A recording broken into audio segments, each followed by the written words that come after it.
For my final project, I decided to implement a predator and prey robot.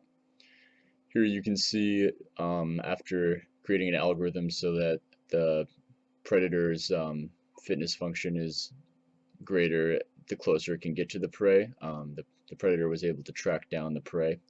I made the prey injured in this case to help because if it wasn't, the predator was having greater difficulties tracking it down, so I decided to focus more on the predator than the prey.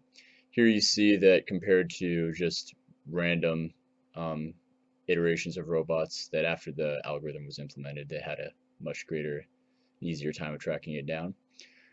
Here you see the predator when additional legs were added to it. These additional legs helped it be more mobile, and it wouldn't fall over as much in the trials. So here you see, compared to the last trial, it is much easier to track down the prey.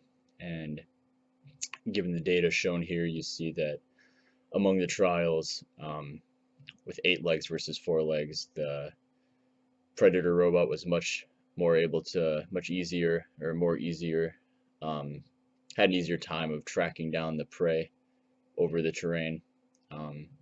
And you can see that with the trials here, that it was definitely more effective.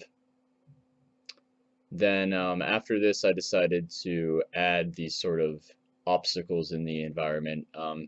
Naturally, Pyrosim doesn't have really any way to change the environment, so I added these obstacles that had sensors in them, so the predator had to avoid them, and the predator knew it had to avoid them to track the prey, which obviously made it more difficult for the predator to track the prey. But after upping the generations and giving the predator a good amount of time to learn, it really improved and got close to how it performed on the flatland simulation versus the simulation with the obstacles, as you can see in the trials here.